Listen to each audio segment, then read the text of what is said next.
Indian River County's ambitious moonshot goal to get 90% of their kids reading on grade level has pushed them to explore new ways to close the gaps for their students.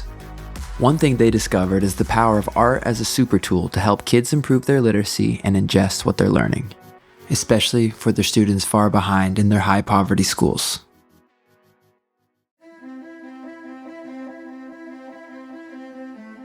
You have to have arts to help all kids. It's a nice to have with some of your kids that maybe already have cultural experiences, maybe really supportive family at home. It's a must have for kids that are coming into the school system that have some language and learning challenges or don't have access yet to those experiences.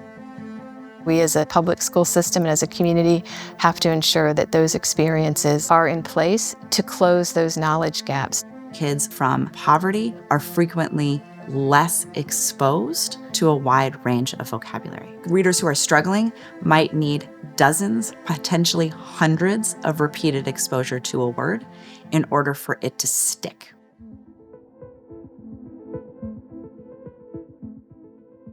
So when you understand how you learn and then how you learn to read, we've got this very heavy look at the code of our language and cracking the code. But what are the high engaging experiences that you need to have to really learn content? What's the best way to engage the kids, to give them a reason to read? When you understand how we learn and you understand the theory of embodied cognition, the idea that we take information in through our senses and our brain represents it visually, we represent it auditorily, we represent it kinesthetically. So the more senses that are recruited at the time of learning and the more that we can bring meaning to that experience and emotion to that experience, the better chance that your brain will remember it and then bring it back out and represent that learning in diverse and multifaceted ways. That's the work of arts, to really help the kids engage deeply and connect to what they're being asked to learn and then produce work that demonstrates their learning.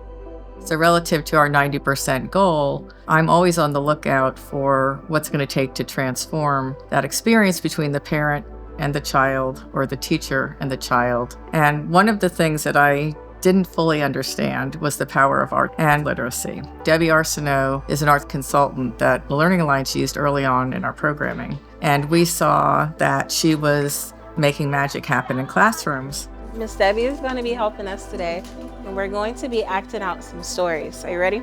The prince used her shoe and searched the whole kingdom to find Cinderella. Every classroom is full of creativity and learning, whether that is the arts classroom bringing in stories and literacy, or the main classroom bringing in arts and storytelling. Very nice. Do we want them to learn it today and forget it tomorrow? Or do we want them to learn it today so that tomorrow they can add to it?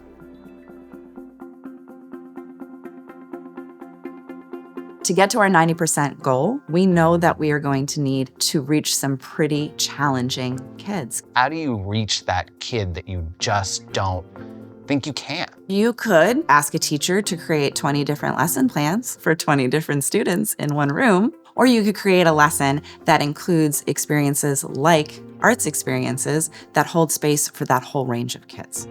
Debbie is the secret weapon here, working with teachers to help take a lesson that they've got to deliver the next week and say, how can we make it engaging? How can we motivate the children to actually pay attention to difficult material such that their brains comprehend it and hold on to that much longer than the traditional ways of teaching would have done. I found that the key was actually working with the adults, was working together with the teachers to help them see how they could do what I was doing and bring that into their teaching. What's great about it is that them become the little crocodiles every time they go, ooh. So I'll ask them, what are your students struggling with right now?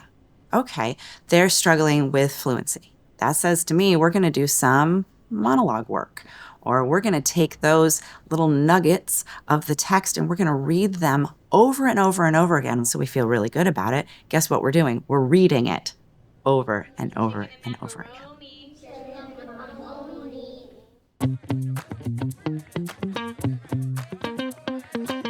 There is a ton of research around using multiple senses to hold on to information, and specifically vocabulary. This is a critical part of the science of reading, the idea that language comprehension dances with word recognition. So let's think about how we can create language comprehension experiences. We're graceful divers. Let me hear that graceful diving sound. So one way to do that is vocabulary gestures, right? We put it in our body. We have now created a physical experience of an idea. Arts integration techniques, when you put an art subject on the same level as an academic subject, retention improves, inspiration to go further into the subject improves. Like, this isn't me just going, I'm a dancer, we should do this. And they're breathing through their mouth, just like that. Perched means to sat or rested on something. So she'll be perched. Now, if you think about it from the music educator side, there's all kinds of skills, things like repetition, rhythm, and rhyme. Those are also literacy skills. We use song to help remember things. Music is just a super tool to do this. That's going to enhance the child's ability to express themselves. And so we're giving children tools for communication with sound. The more senses we engage, the more creativity we can access, the deeper they will comprehend, hold on to that learning. People don't think theater work is a literacy-based thing. If I were queen for a day, I'd have theater in every school. You're gonna come up with something that nobody has ever seen before. That's a fast track to get kids not only to learn how to work together and self-regulate and be in community, but it improves their literacy, it improves their memory, their executive function skills, and really doing something that kids can be prideful of and take ownership of. The kids own it. They feel like they're really doing something, and it's not just books on the paper. Not all students learn that way.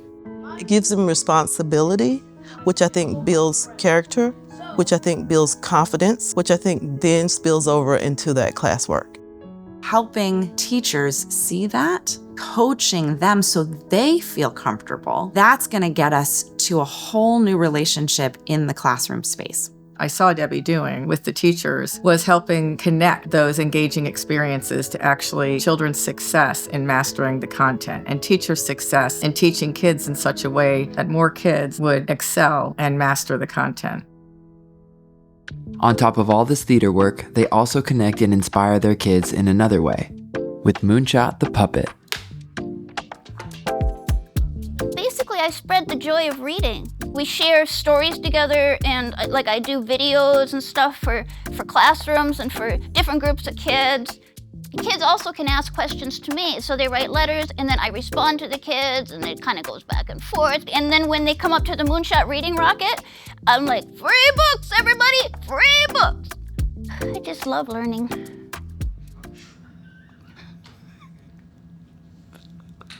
Beyond what they themselves create for their kids, the Learning Alliance has tapped into the local arts community to broaden what they offer their students. We are blessed with just amazing cultural assets, and they've been outside the schools. And Debbie's been a bridge to bring them all in. Through thoughtful collaboration, they've brought many organizations into their literacy movement, including the ballet, the opera, the theater, and the Lullaby Project, a partnership with Carnegie Hall that gives families their own song to sing with their kids.